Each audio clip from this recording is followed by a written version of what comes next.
इकडे पंढरीतही उत्तर रात्रीला सांगून मध्यरात्र बाजूला सरली होती.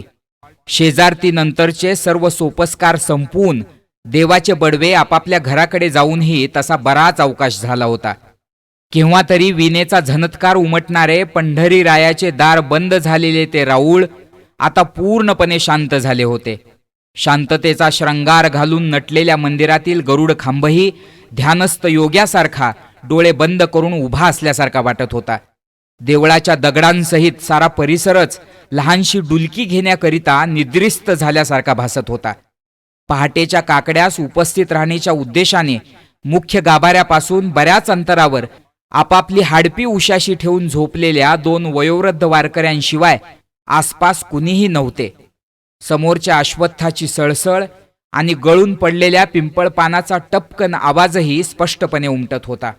अशात कुणीतरी बोलल्याच्या दिव्य ध्वनीने निद्राधीन वारकऱ्यातील एकाची झोप किंचित चाळवली गेली. त्याने अंग बदलून झोपण्याचा पुन्हा प्रयत्न केला, पण वाऱ्याच्या झुळकीसरशी तो आवाज परत कानावर आला तसे त्याने आपले डोळे उघडले. एवढ्या रात्री कुणाचा आवाज असेल असे वाटल्यामुळे त्याने आपली हाडपी शेजारील वारकऱ्याच्या बाजूला सारली व तो उभा राहिला. आपल्या पावलांचा आवाज होणार नाही याची दक्षता घेत आवाज येत असलेल्या बाजूस तो संथपणे सरकू लागला. अस्पष्ट आवाज हळूहळू सुस्पष्ट होऊ लागला. जडावलेल्या धुंद डोळ्यांनी अंदाज घेत चालता चालता वारकरी त्या दिशेस कान देऊन ऐकू लागला. शब्द ब्रह्म कानावर पडू लागले. अगं, असं काय पाहते आहेस रुक्मिणी? पाहू नको तर काय करू स्वामी? हा काय प्रकार आणि हा कसला वेश परिधान केलाय? हा कुंभाराचा वेश आहे देवी. पण आपण कुंभार वेश का धारण केला आहे ते उमजत नाही प्राणेश्वरा. रुक्मिणी, अगं मी तेरला जातो आहे. या वेशात? होय, अगदी या वेशात, एक खेडवळ कुंभार बनून. पण कशासाठी? आता सगळंच कसं सांगू तुला रुक्मिणी? आपला निस्सिम भक्त गोरोबा माहित आहे तुला. तो व त्याचं कुटुंब संकटात आहे. इथे परीक्षा आहे त्याच्या भक्तीची आणि माझ्या प्रेमाची. मग काय, मला गेलंच पाहिजे त्याच्या मदतीसाठी. मंद गतीने पुढे सरकणाऱ्या त्या नेमस्थ वारकऱ्यास नीटसे काही कळत नव्हते. आता तो मंदिराच्या गाभाऱ्यात बराच पुढे आला होता. पायरव उमटणार नाहीत याची दक्षता घेत तो अजूनही पुढे पुढे जात होता. आता त्याच्या दृष्टिक्षेपात मंदिराचा मुख्य दरवाजा आला. तसे त्याच्या हेही लक्षात आले की तो आवाज याच ठिकाणाहून येत आहे. तो पाहू लागला तेव्हा बंद दाराच्या फटीतून एक मंगल प्रकाश दाटलेल्या अवस्थेतून त्या मंगल ध्वनीसह बाहेर पडत होता. मग एक विनंती आहे प्रभू, आपण एकटे जाण्याऐवजी मलाही सोबत येण्याची अनुज्ञा असावी. या वेशात तू नाही येऊ शकणार रुक्मिणी. मी सुद्धा आपण म्हणाल त्या वेशात राहीन स्वामी. अगं, पण तिथं कामही करावं लागेल मला. त्यातही मी सोबत करीन आपणाला. मग फिरणाऱ्या चाकावर मातीची मडकी घडवता येतात का तुला? आपण बरोबर असल्यानंतर मी का चिंता करावी?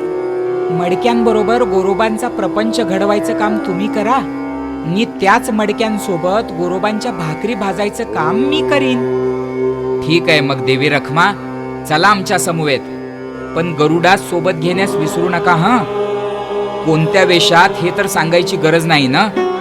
नाही बरं, आलंय लक्षात माझ्या. मग मिश्किलपणे हसण्याचा आवाज घुमला. त्या आवाजात दाराशी पोहोचलेल्या वारकऱ्याने फटीतून आत पाहिले.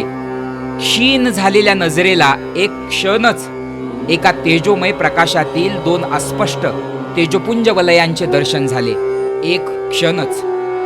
कारण क्षणार्धात त्या तेजोवलयांच्या मधोमध असणाऱ्या त्या सावल्या नाहीशा झाल्या व नंतर ती तेजोवलयेही नाहीशी झाली.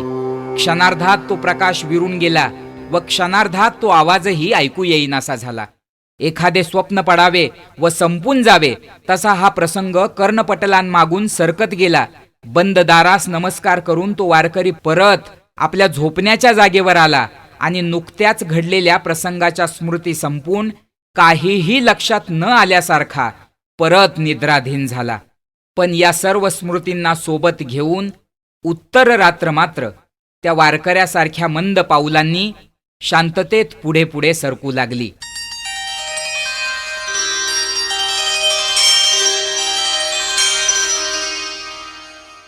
आणि दुसऱ्याच दिवशी सूर्योदयाबरोबर गाढवाला धरलेला एक कुंभार आपल्या कुंभारणीसह गावच्या वेशीतून आतमध्ये शिरला.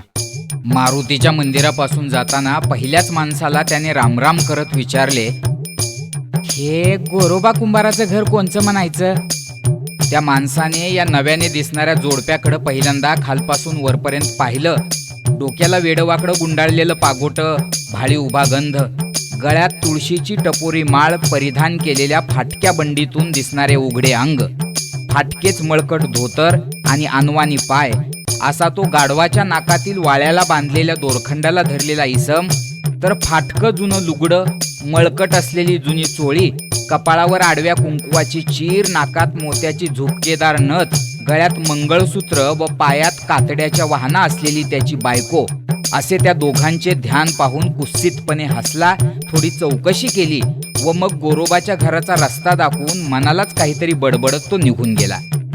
हा अज्ञात गृहस्थ कुंभाराच्या झोपडीसमोर आला तेव्हा गोरोबा आपल्या देवाऱ्याच्या बाजूला ठेवलेल्या किंचित धुळीने माखलेल्या चिपळ्या व विनेकडे पाहत होते.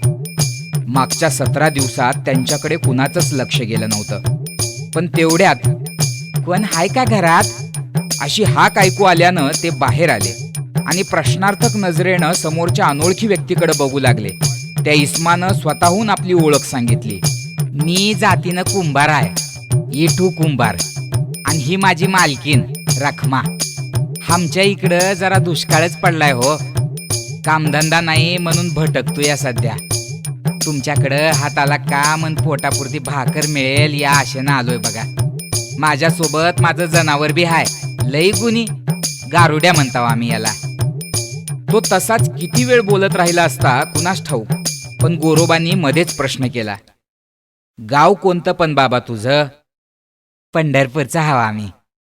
गोरोबांचं हृदय उचंबळून आलं. तो पुढेही काहीतरी सांगतच होता, पण पुढचे शब्द गोरोबांना ऐकूच आले नाहीत.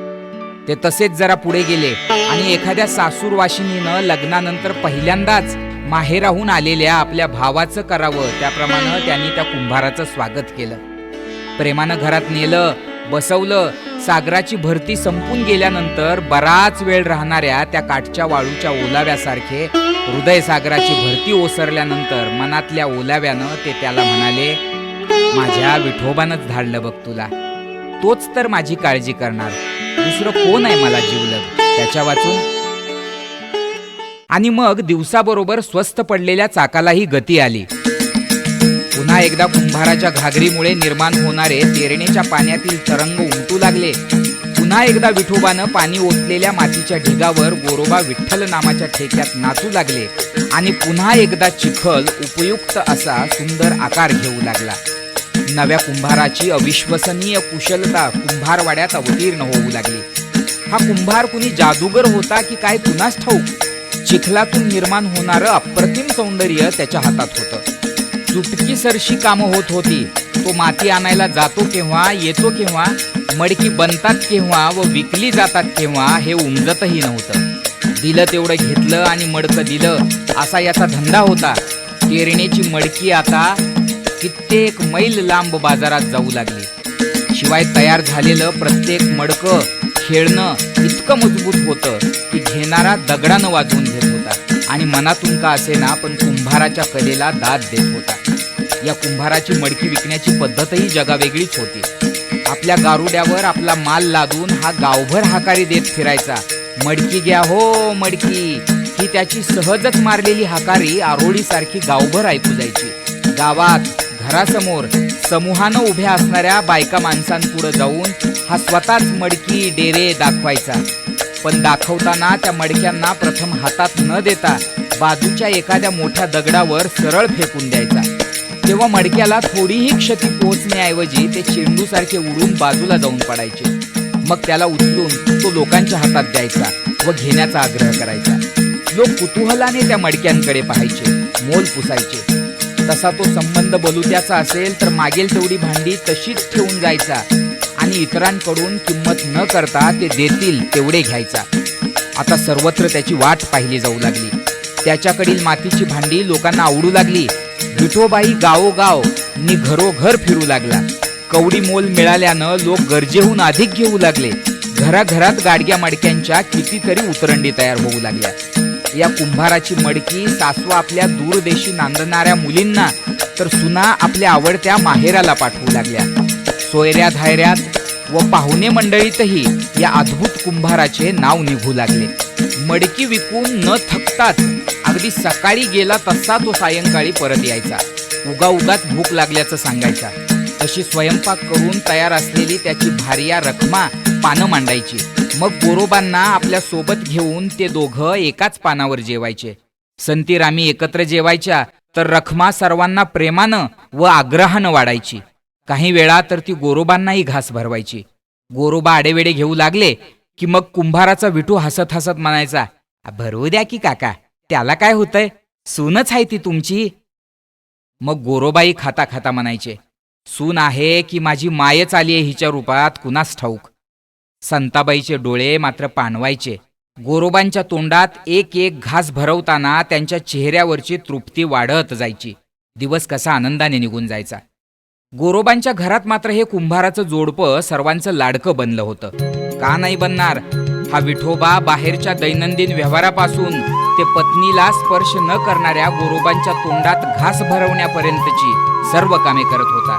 तर त्याची पत्नी रखमा कपडे धुण्यापासून ते रात्रीचे गोरोबांचे अंथरूण टाकण्यापर्यंत सर्व काही करत होती. ते काम करत असताना स्वस्थ बसलेल्या गोरोबांना कधी कधी वाटायचं, कोण असतील हे?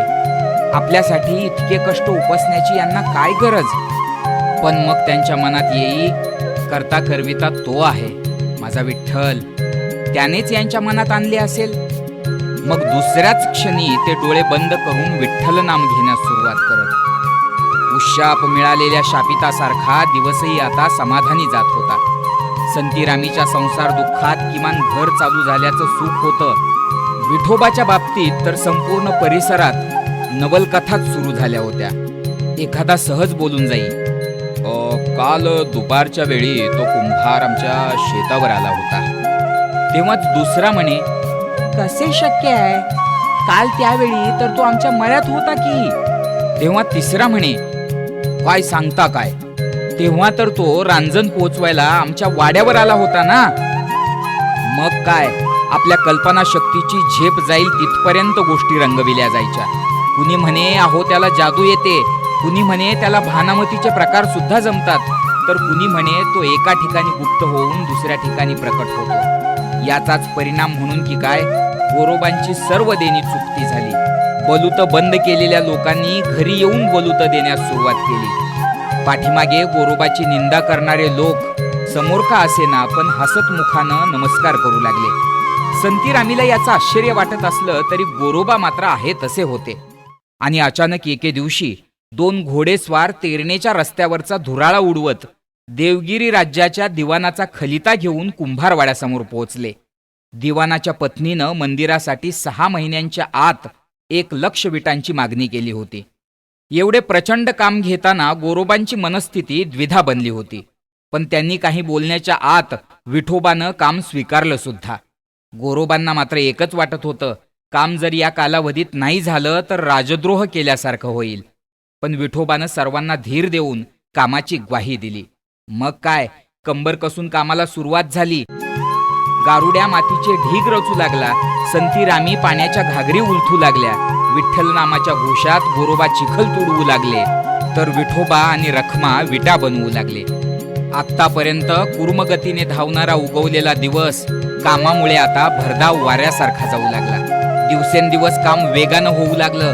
कामानं दिवस सुरू व्हायचा व कामानंच संपायचा, पण थकवा आल्यासारखं थोडंही वाटत नसायचं. संतीरामीनं आणलेल्या पाण्याबरोबर प्रत्येकाच्या घामाच्या धारा चिखलात मिसळून जात होत्या आणि त्यातून विटांचं काम पूर्णत्वाकडे जात होतं. बरंच काम मागे पडलं, संपत आलं आणि संपलं सुद्धा. अजून 6 महिने पूर्ण व्हायला बरेच दिवस शिल्लक होते.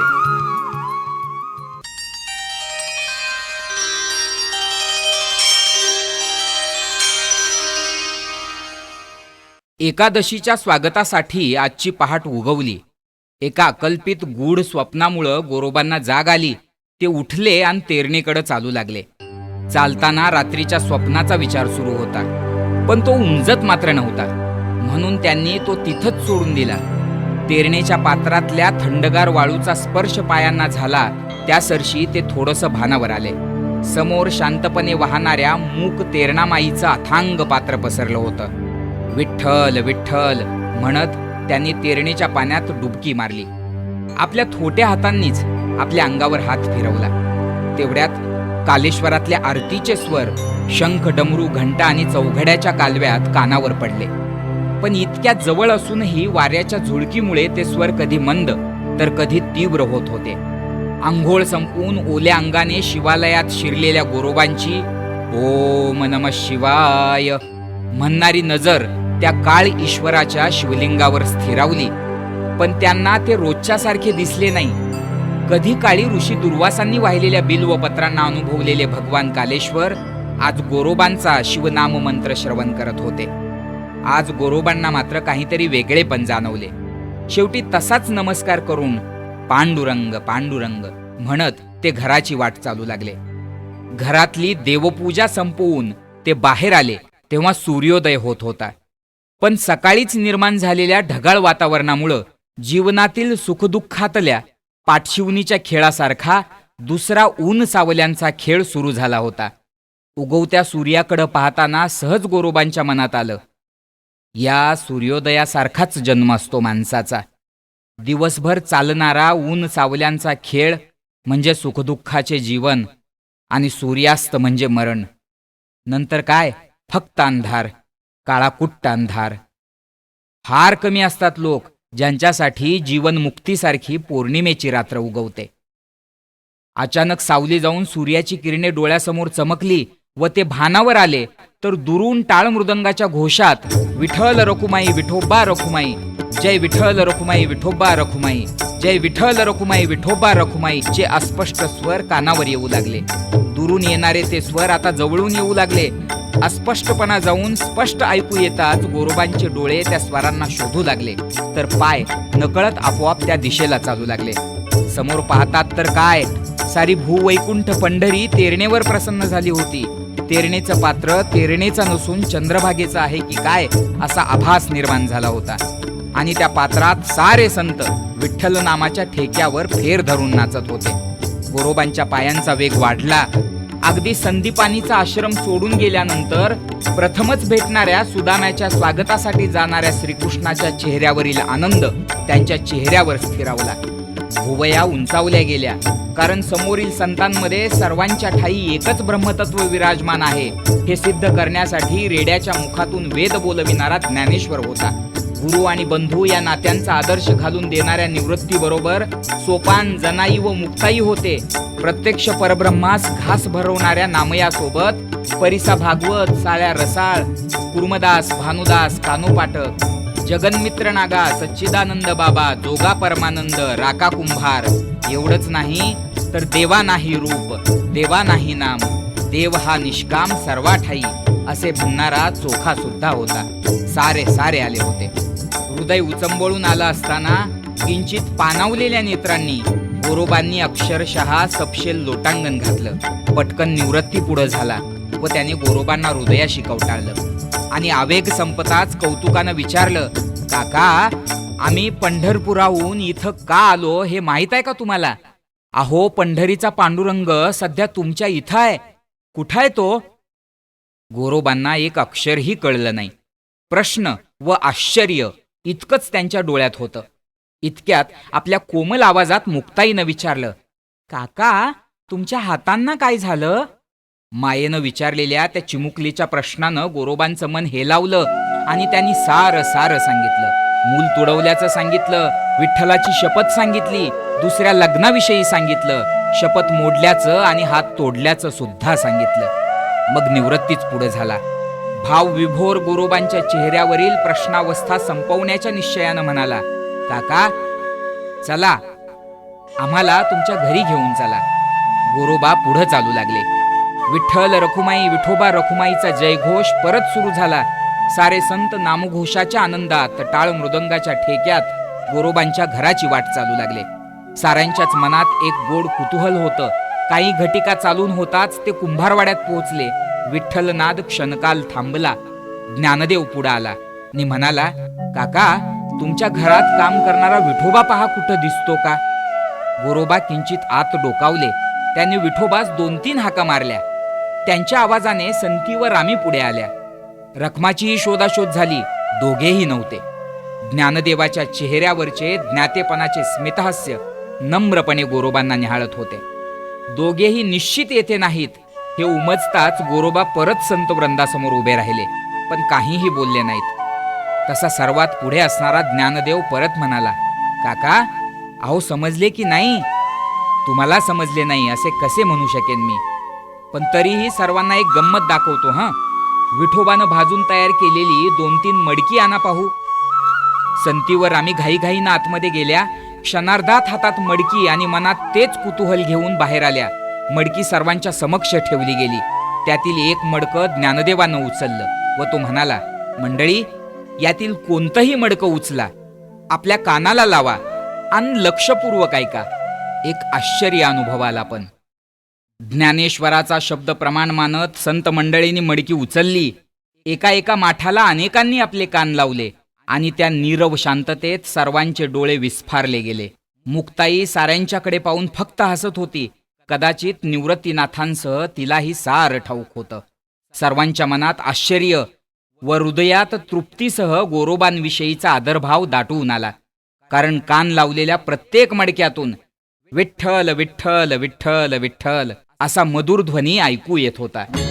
कदाचित अनासक्त गोरोबांचे विठ्ठल नाम त्या मडक्यातून, माठातून व डेऱ्यातून प्रतिबिंबित होत होतं. सर्व संतांनी त्या मडक्यांकडं पुन्हा पुन्हा पाहिलं.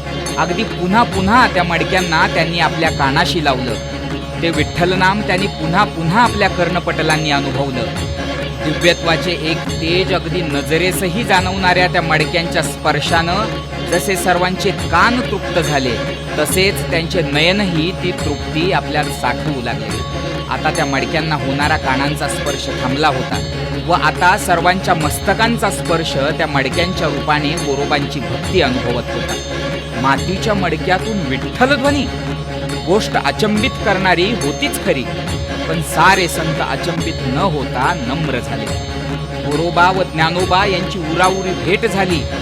मुक्ताई गोरोबांना भेटली तेव्हा ज्ञानेश्वर उद्गारला, मोतियांचा चुरा फेकिला अंबरी, विजूचिया परी कीळ झाले. जरी पितांबरे नेसविली नभा, चैतन्याचा गाभा नीळबिंदू, तळी परी पसरे शून्याकार झाले, सर्पाची ही पिले नाचू लागे. कडकडोनी वीज निमाली ठाईचे ठाई, भेटली मुक्ताबाई गोरोबाला. ज्ञानदेव म्हणे कैसी झाली भेट, ओळखिले अवीट आपुलेपण. आता सारं चित्र स्पष्ट झालं होतं. सर्वांना हे समजलं होतं, हात तोडून घेतलेल्या गोरोबांसाठी तो आला होता. चातकासाठी पावसानं यावं, समुद्रासाठी पौर्णिमेनं चांदणं होऊन उगवावं, तहानलेल्यासाठी स्वतः झऱ्यानं प्रकट व्हावं, तसा तो आला होता. आपल्या भक्तासाठी, गोरोबा काकांसाठी. साऱ्या संतांनीही गोरोबांच्या नावाचा जय जयकार केला. ते आता केवळ गोरोबा राहिले नव्हते, तर साऱ्या संतांचे काका झाले होते. सारे संत त्यांच्या पायावर नतमस्तक होऊ लागले. आकाश कवेत सामावून घेणारी ज्ञानेश्वराची प्रतिभा या मूल गमावलेल्या थोट्या स्थितप्रज्ञाच्या चरणी नम्र झाली. निवृत्तीचं प्रचंड वैराग्य या वैराग्य महामेरू पुढं आदरानं झुकलं. मुक्ताईच्या स्पष्टोक्तेपणासह सारे संत गोरोबांच्या पायावर समर्पित होत होते. तेव्हा मुक्ताबाईच्या चेहऱ्यावर मात्र अस्पष्ट अशी रेषा उमटली, कारण नामदेव मात्र तेव्हा एका बाजूला आहे त्याच अवस्थेत उभा होता. मग स्वयंपाक झाला. सर्व संत मंडळीचे सहभोजन झाले. त्रिविक्रमाच्या मंदिरात नामयाचे नामसंकीर्तनही झाले. पण गोरोबांचे लक्ष मात्र आता कोणाकडे नव्हते. डोळ्यात तरळलेल्या पाण्यामुळं समोरचा स्पष्ट दिसत असतानाही धुसर अशा पाण्याच्या पडद्यासमोर घरात राबणारा विठोबा आणि रखमा दिसत होते. त्यांना हवं नको ते विचारणारे विठोबा रखुमाई, त्यांना आपल्या हाताने भरवणारे विठोबा रखुमाई, रात्रीचे अंथरून टाकण्यापर्यंतची सर्व कामं करणारी विठोबा रखुमाई. कुणासही एक शब्दही न बोलता ते घराकडे धावले. सर्व संत मागे होतेच. देव्हाऱ्यातील विठ्ठलासमोर दाटून आलेल्या कंठामुळे शब्द फुटत नव्हते. मन मात्र आक्रंदन करत होतं. दारात उगवलेला कल्पतरू मी स्वतःच उपटून टाकला. अंगणात सापडलेला परीस मी माझ्याच हातानं फेकून द्यावा तसं झालं. माझ्या घरी प्रत्यक्ष परमात्मा आला, पण मला अभाग्याला तो ओळखता सुद्धा आला नाही, साधा ओळखता सुद्धा आला नाही.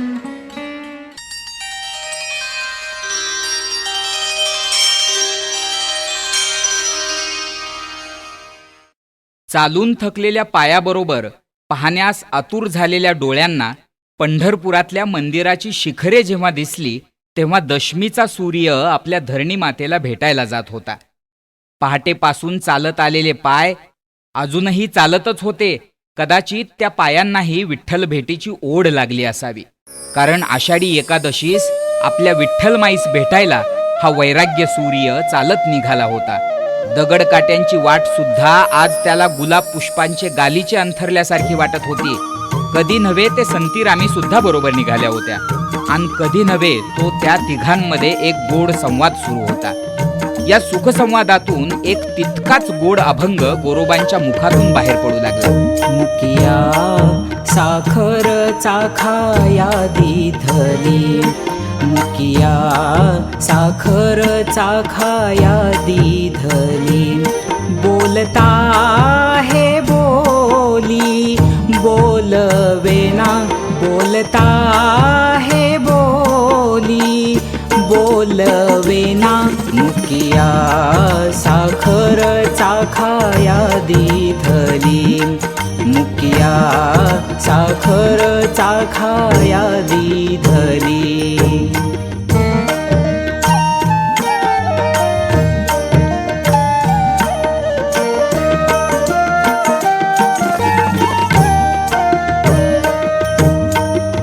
तो काय शब्द कुंटलानुवाद, तो काय शब्द कुंटलानुवाद, आपुला आनंद आधाराया, आपुला आनंद आधाराया, आपुला आनंद आधाराया, मुकिया साखर चाखाया दिधली, मुकिया साखर चाखाया दिधली.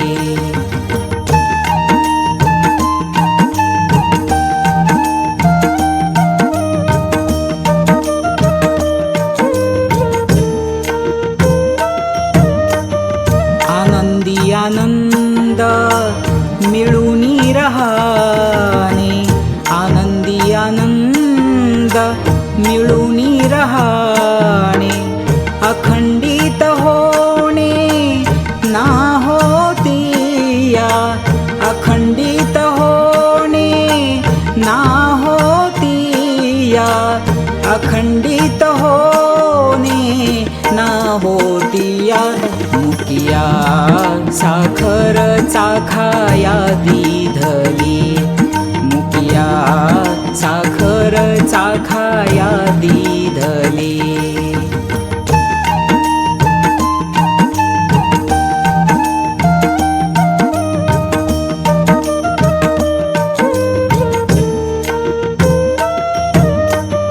म्हणे गोरा कुंभार जीवनमुक्त होणे, म्हणे गोरा कुंभार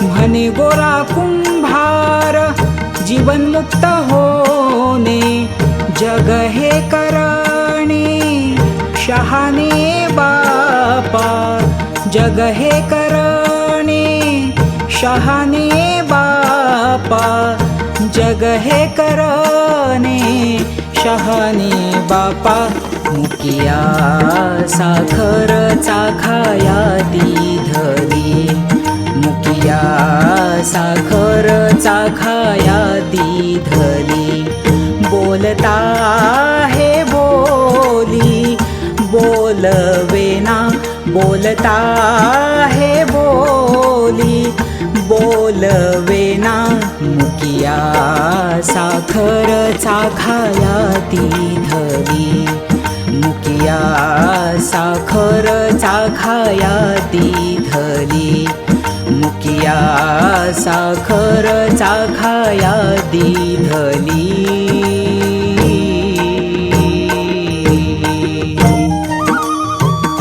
जगतोद्धारासाठी जीवनाची वाट चालता चालता जीवनमुक्तीतल्या आनंदाच्या अनुभूतीतून एके ठिकाणी शब्द संपतात.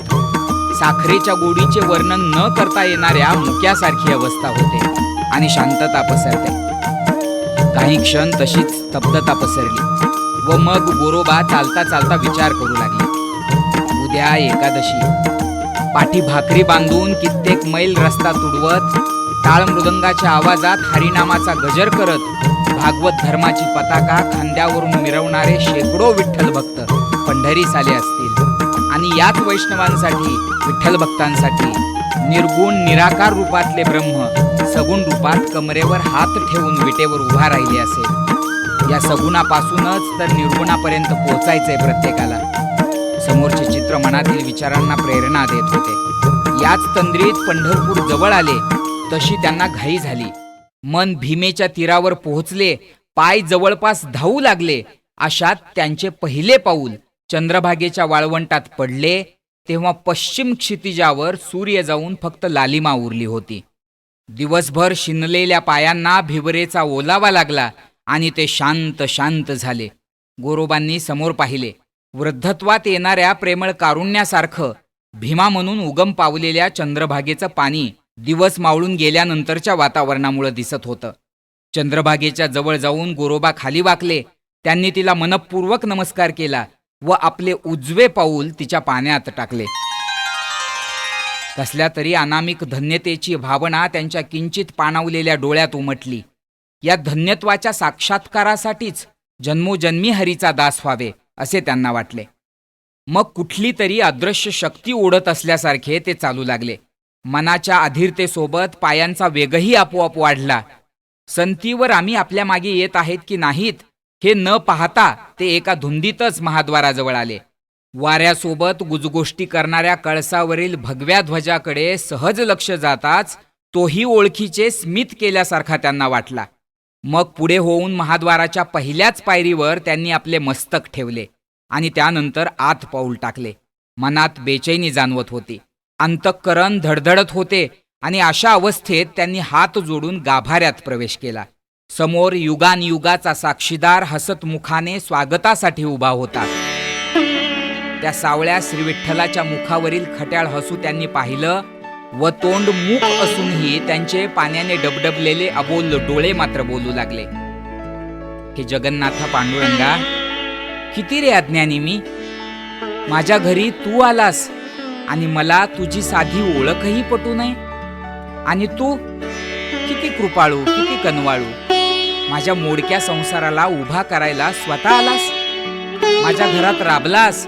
ब्रह्मांड चालविणारा तू माझ्या घरात नको नको ती सारी कामे केलीस. काय बोलू मी. मनातल्या भावना अश्रुवाटे पाझरत होत्या. हातांनी चरणांना घट्ट पकडले होते आणि नजर जरी श्रीमुखाकडे असली तरी त्यातून ओघळणाऱ्या अश्रूंचे थेंब पायांची महापूजा करत होते. कधी कुणीही केला नसेल असा अश्रूंचा महाभिषेक गोरोबांनी विठ्ठल चरणांचा केला होता. चैतन्यावर श्रद्धा वर्षाव होत होता. पावित्र्यावर सात्विकत्व समर्पित होत होतं. आता संती व रामी पुढे झाल्या. देहभान विसरलेला त्यांचा देव समोरच्या देवाला आर्तसाद घालताना आज त्यांनी पाहिला होता. गोरोबांना त्यांनी हलकेच हाक मारली आणि गोड स्वप्नातून जाग आल्याप्रमाणे गोरोबा शुद्धीवर आले. त्यांनी पुन्हा एकदा श्रीहरीला नमस्कार केला. संती रामीनेही वंदन केलं. देवी रुक्मिणीस माहीत असलेलाच आपल्या संसाराचा सारा वृत्तांत भाबडेपणाने पुन्हा सांगितला व म्हणाल्या, आई, एवढा उपकार कर. आमच्यासाठी तू त्या वनमाळीची विनवणी कर. आमचे मालक प्रत्यक्ष त्यांनी सांगितल्यावर निश्चित ऐकतील. आणि ते सारे आता सभामंडपाकडे चालू लागले. चालतानाच गोरोबांना पाहून दूर एका बाजूला वाट पाहत थांबलेल्या चोखोबांकडे त्यांचे लक्ष गेले. तसे हे तिघेही त्यांच्याजवळ आले. परस्परांचा दर्शन सोहळा झाला व नंतर प्रसन्नचित्त गोरोबांना काही बोलायचे सोडून आत्ताच देवी रखुमाईजवळ एक गाऱ्हाणे मांडलेल्या या दुसऱ्या रखुमाईच्या सुनेस तिच्या मनातील विचार ओळखल्यासारखे चोखोबा म्हणाले, संताक्का, काकांच्या धर्मपत्नी अर्धांगिनी हायसा आपण, तुम्हाला कशाला सांगायला पाहिजे, तरी पण मनात आलेच म्हणून बोलतो. मृत्तिकेचे घट केले नानापरी, नाव ठेविले रांजण माथन घागरी. विराली मृत्तिका फुटले घट, प्राणी का फुकट शोक करी. तेव्हा संताबाई बोलून गेल्या, चोखोबा राया, तुम्ही सज्जन सत्पुरुष माणसं, तुम्हा सर्वांना शोभतं हे बोलणं, पण आम्हा बाया माणसांना कसं एवढं संसारा वेगळं राहता येईल. आणि त्यात माय झालं की मायेचं आंधळेपण सोबतीला. त्यावेळी एवढा शहाणपणाचा विचार सुचतही नाही, रुचतही नाही आणि पचतही नाही. हे बोलणे सुरू असतानाच टाळ मृदंगाचा आवाज आला. सभामंडपात नुकतंच नामदेवाचं कीर्तन चालू झालं होतं, म्हणून ते चौघेही पुढे झाले व तेथे येऊन शांतपणे खाली बसले. ज्याने नामालाच देवत्व प्राप्त करून दिलं तो नामदेव, प्रत्यक्ष परब्रह्मास घास भरवणारा नामदेव, ज्या पुढं सर्व विसरून श्रीहरी नाचायचा तो नामदेव सांगत होता, संतजन हो, माझा देव किती कृपाळू आहे पहा. ऊच नीच असा भेदभाव न करता भक्तासाठी त्यानं नको नको ते केलं आहे. दासीपुत्र विदुराच्या घरी कन्या खाणारा माझा देव अर्जुनाचा सारथी झाला आहे. सुदाम्याचे पोहे खाणारा माझा देव बळीचा द्वारपाल झाला आहे. म्हणून तुम्ही त्याचं नाव घ्या, तो तुमच्यासाठीही धावत येईल, अगदी आनंदानं येईल. त्याचं नाम सर्वश्रेष्ठ आहे. त्या नामाचा महिमा वर्णिताना माझी मती मंद होते, गुंग होते. ज्या नामानं वाल्याचा वाल्मिकी झाला ते नाम तुम्ही घ्या, ज्या नामानं गजेंद्र तरला ते नाम तुम्ही घ्या.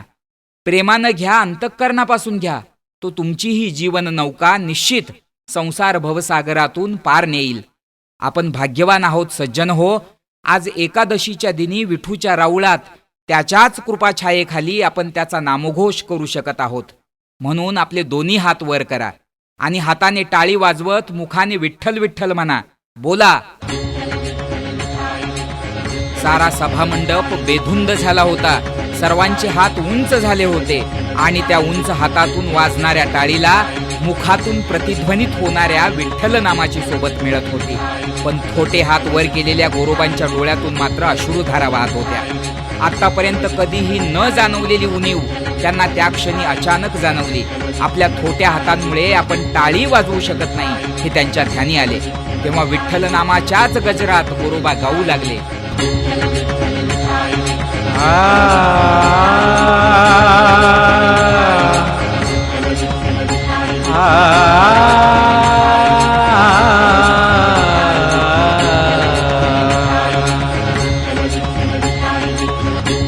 कागा के शिराजा मोकलीले माते शरण मी कोनाते जाऊ आता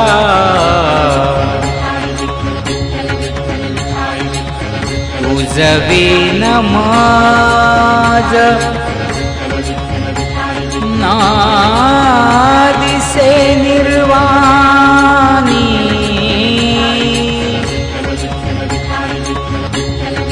माय बाप धनी गणगोत आता माझी लाज राखे पंढरीनाथा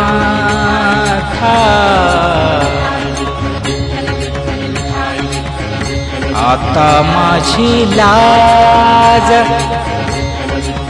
राखे पंढरीनाथा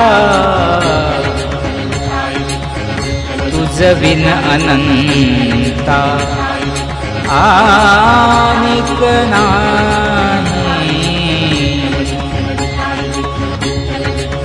अनाथांचा नाथ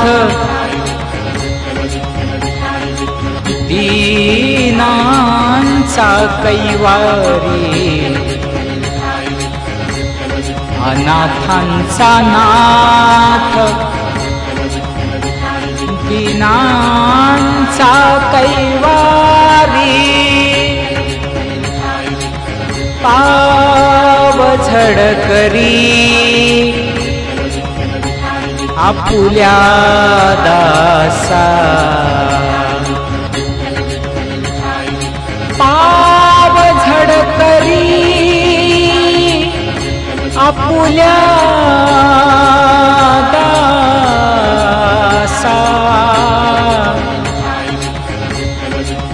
पावझड करी आपुल्या दासा.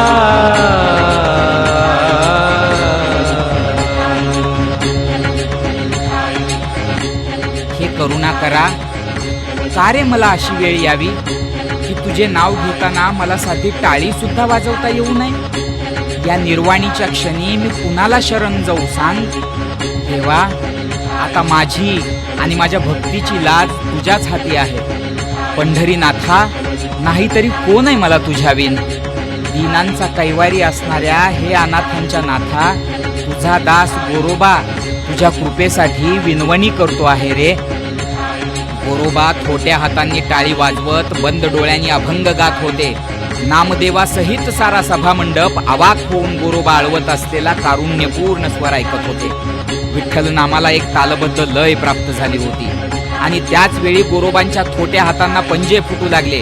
श्री विठ्ठलाच्या पायाखालची विटही रोमांचित होऊन थरथरली. सारा सभामंडप आश्चर्याने थक्क होऊन पाहत होता. नामदेवासहित साऱ्यांच्या भिवया उंचावल्या गेल्या. छाटून टाकलेल्या झाडाला हिरवी पालवी फुटावी तसे तोडून टाकलेल्या हातांना पंजे फुटले होते.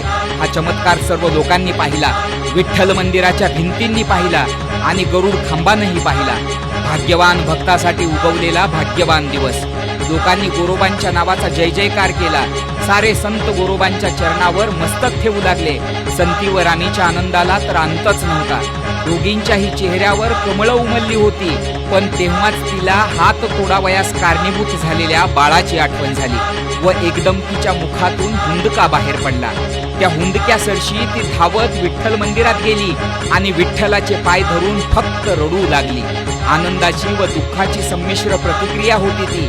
तेव्हाच तिला पाठीमागून एक नाजूक स्पर्श झाला. डबडबलेल्या डोळ्यांनी तिनं मागं पाहिलं. एक अस्पष्ट दिसणारं लेकरू तिच्याकडे पाहून हसत होतं. तिने आपले डोळे पुसले व पाहिलं तर तिचा बाळ तिच्याकडे पाहून हसत होता. आश्चर्य, आश्चर्य आणि आश्चर्यच. तिनं त्याला हृदयाशी कवटाळलं. तो गुदमरून जाईपर्यंत त्याचे पटापटा पापे घेतले. अतिविशाल समुद्र क्षणकाल तिला आपल्या ओंजळीत सामावल्यासारखा वाटला. आज आकाश तिच्या अंगणात उतरलं होतं. तिनं पाहिलेल्या खडकावरल्या हिरव्या स्वप्नांना अंकुर फुटला होता. अश्रूंच्या थेंबाचे अमृत झाले होते व त्या अमृतानं तिला कृतार्थ केलं होतं. आताही तिच्या डोळ्यात पाणीच होतं. फक्त ते पाणी विशुद्ध आनंद आणि आनंदाचंच होतं. सभामंडपातल्या साऱ्या संतांनी पुन्हा एकदा विठ्ठलाबरोबर गोरोबांचा जय जयकार केला. इतर लोक तर वेडेच व्हायचे राहिले होते. आश्चर्यानंतर त्याहीपेक्षा मोठं आश्चर्य, याला शब्दच नव्हते. लौकिक व अलौकिक हात फुटलेले गोरोबा आत आले आणि निशब्द होऊन पाहू लागले. त्यांचे नेत्र मात्र सर्व काही सांगत होते. एक आत्मा परमात्म्याशी बोलत होता. त्याच वेळी विठ्ठल मूर्तीतून दिव्य तेज फाकले. प्रचंड प्रकाश तयार झाला. डोळे दिपवून टाकणारा भव्य दिव्य प्रकाश. सर्वांसाठी दिसणारा प्रकाश गोरोबांसाठी मात्र साक्षात्कार होता.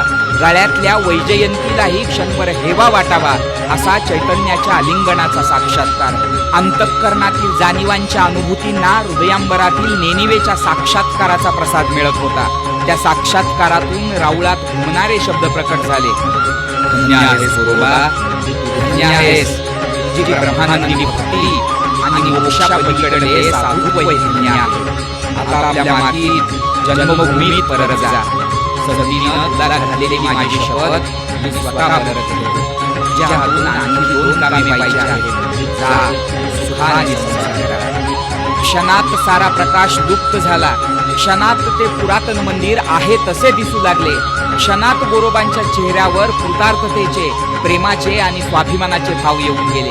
पण त्या क्षणाचा साक्षीदार असणाऱ्या या मंदिराच्या दगडी कमानी युगानयुगे गोरोबांच्या भाग्याची कथा गाणार होत्या. युगानयुगे गोरोबांच्या भाग्याची कथा गाणार होत्या.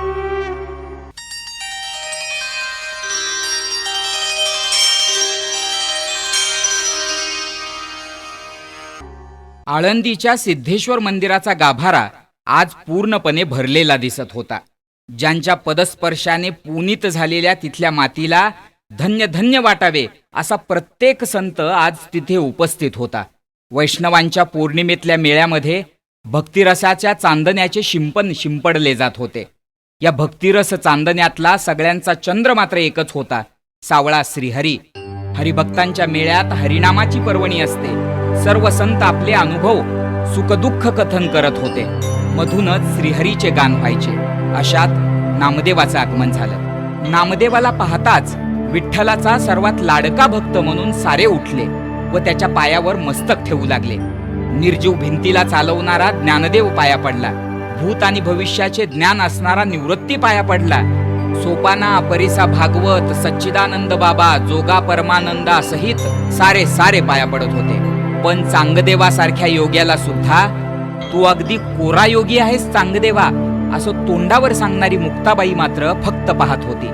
काही वेळ तिने वाट पाहिली आणि ताडकन म्हणालीच, नामदेवा, पांडुरंगाच्या सदा सर्वदा जवळ राहूनही तुझा अहंकार नाही का रे गेला? स्वतःला श्रेष्ठ हरीचा दास म्हणवतोस तरी मानापमानात अडकलेला आहेस. नामदेव चपापला. सारे संत अवाक होऊन पाहू लागले. सोपाना म्हणाला सुद्धा, मुक्ते, असलं काय वायफळ बडबडतेस? गप्प बस आणि पुढे येऊन पाया पड. वायफळ बडबडत नाही दादा. आपण तेरला गेलो तेव्हापासून ते पंढरपूर आणि सध्याचा प्रसंगही मी निहाळतेय. नामदेवाच्या अंगी अहम थोडासा अधिक जाणवतोय मला. अहम ब्रह्मास्मी, म्हणजे माझ्यात ब्रह्म आहे. हे जरी खरं असलं तरी मीच ब्रह्म आहे असं नाही. मी देवाजवळ राहतो म्हणजे पाया पडून घेणे हा माझा हक्क आहे. मी मात्र कोणाच्या पाया पडणार नाही. ही भावना कितपत योग्य आहे? मुक्ताचा स्वभाव माहीत असूनही तिला थांबवत निवृत्ती म्हणाला, मुक्ते, बोलणं बंद कर आणि आशीर्वाद घे. अगं खरंच अध्यात्मातला अधिकारी आहे तो. त्यावर मुक्ताई म्हणाली, कल्पतरूच्या छायेत असूनही भिक्षापात्र हाती घेतल्यासारखी स्थिती आहे याची. केवळ ब्रह्माची भाषा बोलून काय उपयोग? उसाच्या शेजारी एरंडाच्या झाडासारखी अवस्था. प्रत्यक्ष परब्रह्मा शेजारी नामदेव तसाच नव्हे का? म्हणून तुम्हाला हवं तर लोटांगण घ्या, पण मी याच्या पाया पडणार नाही. वाटलं तर तुम्ही गोरोबा काकांना बोलावून धाडा. ते अनुभव संपन्न जुनाट पारखी असणारे वयोवृद्ध आहेत. वैराग्याच्या तेजाने आंतरिक चित्तवृत्ती शांत झालेले परब्रह्म स्वरूप आहेत. तेव्हा गोरोबा काका सांगतील, हा भाजलेला पक्का आहे की अजूनही कच्चा आहे ते. आपण सर्वजण काकांचे उत्तर सत्य मानू. बोलवा काकांना. कुणीतरी म्हणालं, अहो ते येतीलच इतक्यात. नामदेवास हे बोलणे सहन झाले नाही. त्याच्या डोळ्यात पाणी आले. तो माघारी वळणार तोच सारे संत पुढे झाले आणि मुक्ती लहान आहे, तिचं बोलणं मनावर घेऊ नये व आपण स्थानपन्न व्हावं असा आग्रह करू लागले. चांगली अर्धी घटिका मंथरणी केल्यानंतर नामदेवानं स्थान ग्रहण केलं. पण बराच वेळ तो अगदी रुसून फुगल्यासारखा शांत बसला. पण विठ्ठल भक्तीची चर्चा आणि त्यावर नामदेवानं शांत बसावं हे कसं शक्य होतं? गुलाब पुष्प जसं कळीपासून हळूहळू उमलावं तसं नामदेव हळूहळू बोलू लागला. मग मात्र कितीतरी वेळ नामदेव एकसारखा बोलत होता व सारे संत ऐकत होते. तेवढ्यात गोरोबांचं आगमन झालं. गोरोबा काका म्हणजे एक विरक्त योगी. आपल्या आवडत्या काकांच्या दर्शनासाठी सर्व संत उठले. गोरोबांचं क्षेमकुशल विचारलं, पण नामदेव जागचा हल्ला नाही. मुक्ताई ठरवून हसली, खट्याळ हसली. पण नुसतीच हसली नाही तर सर्वजण खाली बसताच गोरोबांना म्हणाली, काका, आमच्या सर्वांमध्ये तुम्ही मोठे आहात, वडीलधारे आहात. अनुभवानं, ज्ञानानं आणि भक्तीनंही. आयुष्यभर तुम्ही मातींच्या घटांना आकार देत आलात. तो कच्चा की पक्का ते पारखत आलात. मग मातीचे घट काय आणि मानवी घट काय, फारसा फरक नाही. आज इथे सर्वजण उपस्थित आहेत. आपण सर्वांची परीक्षा करून सांगा की यातला कोणता घट कच्चा आहे व कोणता पक्का आहे. मुक्ती हे बोलताना नामदेवाच्या कपाळावर मात्र आठ्या पडल्या होत्या. गोरोबा म्हणाले, हे काय मुक्ताई, अगं मी एवढा मोठा नाही की जो तुमची परीक्षा घेऊ शकेन. भाबडा नामधारक मी. नाही काका, तुम्ही असं म्हणताय हे तुमचं मोठेपण, पण आज आम्ही तुमचं काही एक ऐकणार नाही. तुम्ही सर्वांची परीक्षा केलीच पाहिजे. त्याला ज्ञानदेवानंही पुस्ती जोडली व निवृत्तीनं एका सूचक नजरेनं गोरोबांकडे पाहिलं. अनेक पावसाळ्यातील स्वानुभवातून प्रतीत झालेल्या प्रभू प्रेमाच्या थेंबांचा नाम ओलावा, अनेक हिवाळ्यातील आत्मानुभवातून शहारलेला श्रद्धारूपी थंडावा आणि अनेक उन्हाळ्यातील ब्रह्मानुभवातून प्रकटलेली उष्ण वैराग्य ऊर्जा याद्वारे निर्माण झालेल्या आपल्या स्वानुभवाचेच थापटणे घेऊन उठत गोरोबा मग म्हणाले, बरं बाबांनो, तुम्ही म्हणताय तर बघतोच मी. मग ते प्रथम ज्ञानदेवाकडेच वळले व डोक्यावर थाडकन थापटणे मारून म्हणाले, ज्ञानाच्या धगीनं अगदी पक्क झालंय हे मडकं. मग निवृत्तीच्या डोक्यावर मारून ते म्हणाले, योग साधनेमुळं हेही पक्क आहे. मुक्ताईला मारून म्हणाले, आकाराने लहान आहे पण मजबूत आहे अगदी. एकेकाचा समाचार चालू होता. सर्व संतांची दाद मिळत होती आणि नामदेवाची पाळी आली. अगोदरच फुगून बसलेला नामदेव गोरोबांनी थापटणे डोक्यावर आदळताच एकदम किंचाळत उठला व म्हणाला, ही कसली परीक्षा काका. तेव्हा गोरोबा त्याकडे दुर्लक्ष करत हसत हसत म्हणाले, अरे रे रे, सतत ईश्वर सानिध्याच्या आव्यात असूनही एवढं मडकं मात्र गुरुस्पर्शाविना कच्चं राहिलं बघा. यावर सारे संत प्रचंड हसले. त्यावर नामदेव जास्तच चिडून म्हणाला, असू द्या माझं मडकं कच्चं. प्रत्यक्ष परमात्म्याला स्वहस्ते घास भरवणाऱ्या नामदेवाचं मडकं कच्चं काय, मी त्या विठ्ठलालाच जाऊन विचारतो कोणाचं मडकं कच्चं आणि कोणाचं पक्क ते. असं म्हणून ताड ताड पाय आपटत तो गेला सुद्धा. गोरोबांना खूप वाईट वाटलं. ते म्हणालेही, मला नामदेवाला दुखवायचं नव्हतं, खरंच दुखवायचं नव्हतं. त्यावर सोपानदेव म्हणाला, तुम्ही वाईट वाटून घेऊ नका काका, जे झालंय ते अगदी योग्य झालंय. तुम्ही मघाशी म्हटल्याप्रमाणे ईश्वर सानिध्यात असणाऱ्या नामदेवाला इतका अहंकार असणे बरा नव्हे. आता अगदी बरोबर बोध होईल त्याला. त्यावर गोरोबा म्हणाले, ते काहीही असो, पण जाता जाता मी नामदेवाला दुखावलं हे शल्य काही माझ्या मनातून जाणार नाही. ते मला बोचतच राहील, अगदी शेवटपर्यंत बोचत राहील.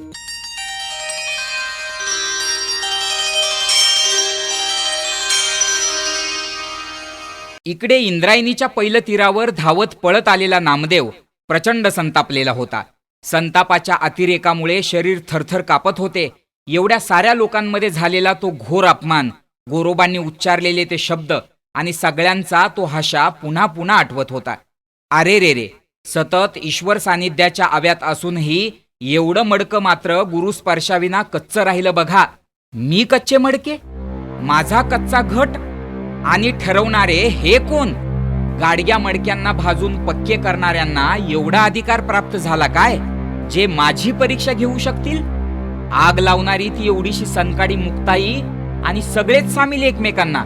समजतात काय स्वतःला? वयाचा मान राखला गोरोबांच्या, नाहीतर. वेगाने चालता चालता नामदेव विचार करत होता. मनाची दुःखातिरेकातून उद्विग्नावस्थाही झाली होती. डोळ्यातून रागीट अश्रुधारा वाहत होत्या.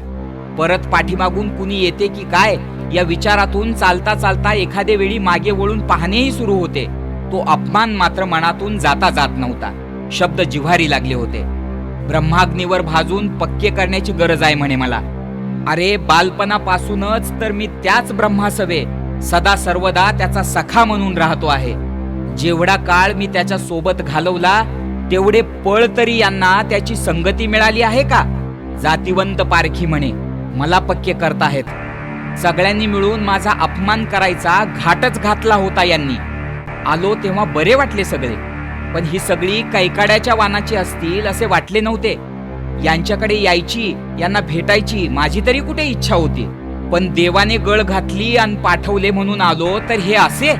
चांगला संत समागम फळला मला, आणि तुमचे संतपणही चांगलेच लक्षात आले माझ्या. अरे प्रत्यक्ष पांडुरंग गुरु आहे माझा, आणि मी गुरुविना स्वस्वरूप ओळखू शकलो नाही काय? नामदेव एकसारखा विचार करत चालला होता. हाताने पुन्हा पुन्हा डोळे पुसणे सुरू होते. आता तो मध्ये कुठेही थांबणार नव्हता. अन्न पाण्याशिवाय तो थेट विठ्ठलाकडे गाऱ्हाणे मांडायला निघाला होता. त्याचा असा उपमर्द आजवर कुणीही केला नव्हता आणि आज अगदी गोरोबांनी त्याला थेट अनुत्तीर्ण करून टाकले होते. स्वतःला न ओळखलेल्या अहंकाराच्या वृक्षाची उपमा मुक्ताईने दिली होती व सगळ्यांनी या सहमती दर्शवली होती. इतरांचे ठीक आहे, पण वयाने सर्वांमध्ये ज्येष्ठ असणाऱ्या गोरोबांनीही त्यांच्यामध्ये सामील व्हावे याचेही नामदेवाला वाईट वाटत होते. आता तो सर्व काही त्या श्रीहरीला सांगणार होता. कुणाचाही मुलाहिजा न बाळगता घडलेले सर्व काही अगदी नावानिशी कथन करणार होता. सगळेच तर त्याच्याजवळ येतात. मग तिथेच यांची तक्रार करण्याचा मनोदय ठरवून तो आता मनात काय बोलायचे याची आखणी करू लागला. रडे किंचितसे ओसरले होते. असे बोलायचे, तसे सांगायचे, असे करत करत नामदेव पंढरपुरी पोहोचला. चालून चालून थकलेले असतानाही आता परत एकदा त्याचा वेग वाढला. धावत असल्यासारखाच तो राऊळात आला आणि समोर त्या विठुरायास पाहताच पुन्हा एकदा अगदी लहान लेकरासारखे धाय मोकलून रडू लागला. पळत जाऊन त्याने विठ्ठल मूर्तीच्या कंठाला मिठी मारली. रडत रडतच त्याने सारा वृत्तांत देवरायास सांगून टाकला व शेवटी म्हणाला, देवा, एवढीशी ती मुक्ताई, पण मला उसाच्या शेजारी एरंडाचे झाड म्हणाली. गोरोबांनी परीक्षेत तर मला कच्चे मडके म्हणून नापास ठरवलेच, शिवाय कच्चा असणारा माझा घट पक्का करण्यासाठी मला भाजायला सांगत होते सगळे. त्यांना गोरोबांसहित सगळे एकमेकांना खुणा करून काही सांकेतिक भाषेत गूढ संभाषण करत होते. त्यांच्या मनातील आदर पाहिला देवा. तू सांगितल्यामुळे गेलो, पण त्यांनी माझीच विटंबना केली. तुझी आजवर सेवा केली म्हणून दैवयोगाने इथवर येऊ शकलो देवा, नाहीतर जीवानिशी गेलो असतो. खाल्ल्या पिल्याचे स्मरण राख पांडुरंगा, आणि आता तरी मला त्यांच्या हाती सोपवू नको. तू मला हेतुपुरस्सर त्यांच्याकडे पाठवल्याचे म्हणत होते सारे. बघ तुझी संत मंडळी कशी कपटी आहेत. बराच वेळ असा सांगण्यात गेला. बराच वेळ असाच रडण्यातही गेला व नंतर चैतन्याचे शब्द उमटले.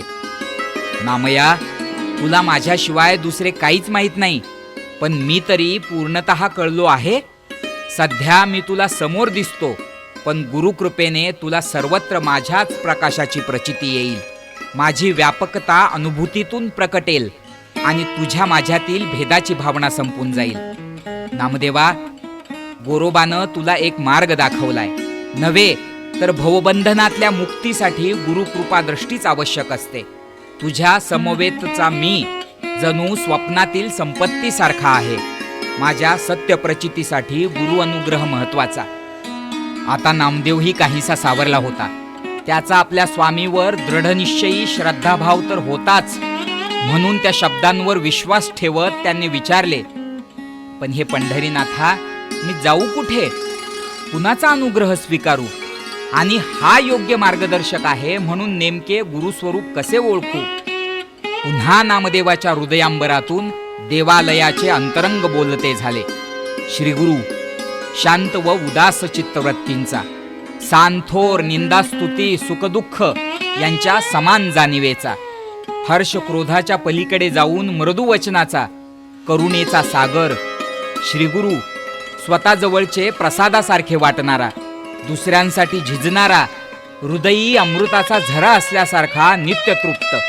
नामदेवा, माझ्या नामस्मरणासह अशा ठिकाणी दृढतेने शरण जा. तर्क वितर्काविना समर्पित हो. तू फक्त त्या दिशेने चालायला सुरुवात कर. योग्य वेळी तुला त्याची भेट होईल. जा नामया, जा. पुन्हा एकदा नामदेवाला त्या श्रीचरणांपासून दूर कुठेतरी पाठवले जात होते. त्याला भोवळ आल्यासारखे झाले. पुन्हा नयनी नीर प्रकटले. नामदेव चक्रावला, गोंधळला. गोरोबांचे व साऱ्या संतांचेच शब्द सत्य झाल्याने थोडासा हिरमुसलाही, पण पूर्णविराम असणारे शब्द असल्याने तो निघाला गुरुच्या शोधात. कुठे जायचे नीटसे माहीत नव्हते. कुणाला भेटायचे फारसे कळले नव्हते. केव्हा भेट होणार याची निश्चिती नव्हती. नामदेव निघाला.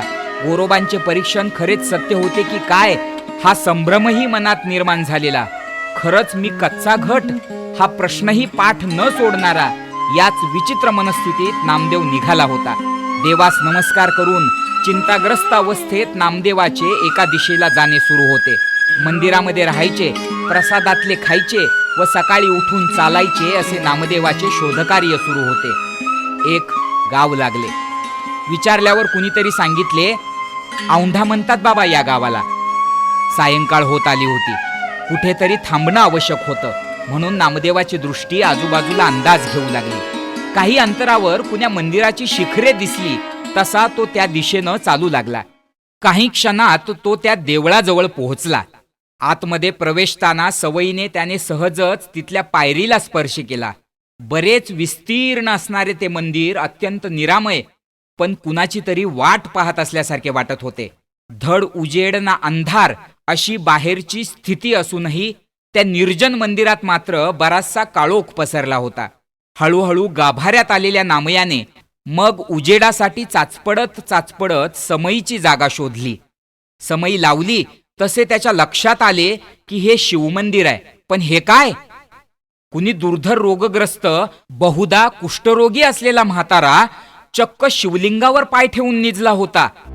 अंगावर कसली तरी मळकट गोधडी घेतलेल्या त्या व्यक्तीचा चेहरा दिसत नसला तरी नामदेवाला त्याचा राग आला. फाटलेल्या त्या गोधडीसह त्याच्या जवळून कसल्याशा उग्र वासाची जाणीव आता नामदेवाला झाली. किती दिवसाची आंघोळ त्याने केली नव्हती कुणास ठाऊक. नामदेवाला त्याचा प्रचंड राग आला. अरे कसला हा प्राणी, याला देव कळत नाही? किती भयंकर कृत्य होतं हे. निवांत झोपलेल्या अवस्थेत ठरवून ठेवलेले देवावरचे पाय, तेही पायातल्या वाहनांसह. या मनुष्याचा किती हा उन्मत्तपणा. नामदेवाने तात्काळ त्याला जागे केले व म्हणाला, अहो महाराज, आंधळे आहात की काय तुम्ही? असे कसे झोपलात? त्या माणसाने केवळ चेहऱ्यावरची वाकळ बाजूला सारली व नामदेवाकडे पाहत म्हणाला, का र बाबा, काय झालं? अहो देवावर पाय आहे तुमचा. वृद्धत्वाचा साक्षीदार झालेल्या क्रश आवाजानिशी तो म्हणाला, अरे पाय उचलवत नाहीत आता, डोळ्यांनाही दिसत नाही, त्यामुळे देव नसलेली जागा लक्षातच आली नाही बघ. मग केवळ बोलतायच काय अजून? आता तरी घ्या ना पाय बाजूला. पायाखाली काहीतरी असलेलं बरं वाटतं रे बाबा. तू म्हणतोयस म्हणून काढलाही असता पाय, पण शरीरातलं त्राण गेलंय बघ सगळं, म्हणून थोडा तुलाच त्रास देतो. माझा पाय उचल आणि देव नसलेल्या जागेवर ठेवून दे बाळा. नामदेवाने रागारागानेच त्याचा पाय उचलला व दुसऱ्या बाजूला ठेवला, पण तिथेही शिवलिंग असल्याचे लक्षात आले. मग त्याने तिथून तो उचलत पुन्हा बाजूला ठेवला तर तिथेही शिवलिंग. त्याने पुन्हा पायास तिसऱ्या बाजूला केले तर काय आश्चर्य, त्याही ठिकाणी शिवलिंग निघालेले. नामदेव जागा बदलत होता आणि पायाखाली नवीन शिवपिंड आढळून येत होती. नवलच होते. नामदेवाने पुन्हा पुन्हा प्रयत्न केला, पण पुन्हा तेच घडले. आता पाय ठेवण्यास तिळमात्रही जागा उरली नाही. मग मात्र नामदेवानं त्या पायांना घट्ट मिठी मारली.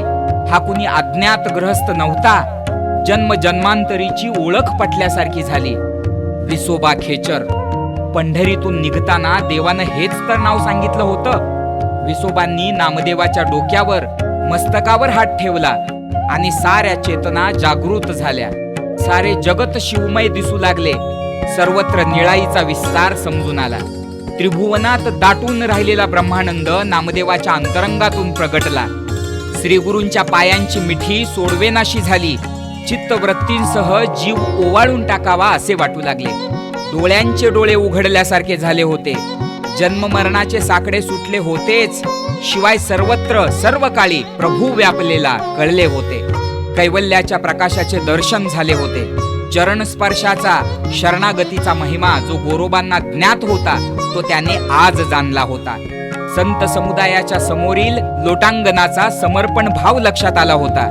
मुक्ताईचे तीक्ष्ण बोल व गोरोबांची सूचक कृती पूर्णतः स्पष्ट झाली होती. गोरोबांनी कच्चा ठरवलेला घट पक्का होऊन अंतर्बाह्य बदलत होता. या क्षणीही नामदेवास गोरोबांची आठवण झाली. हृदयाने शब्दाविना त्यांना धन्यवाद दिले. विसोबांनीही त्यास अनुग्रहित केले. बोधामृताने तृप्त केले. नामदेवही काही दिवस गुरुसेवेमध्ये रममान झाला, अगदी रंगून गेला. शेवटी गुरुआज्ञेनेच नागेश्वर क्षेत्री विसोबाच्या ठिकाणी विसावलेला विठ्ठलाचा नामदेव मग विठ्ठलमय होऊन विठ्ठलपुरीकडे माघारी फिरला. आता त्याची अवस्था होती, विठ्ठल जळीस्थळी भरला, रीता ठाव नाही उरला, आजिम्या दृष्टीने पाहिला विठ्ठलची विठ्ठल.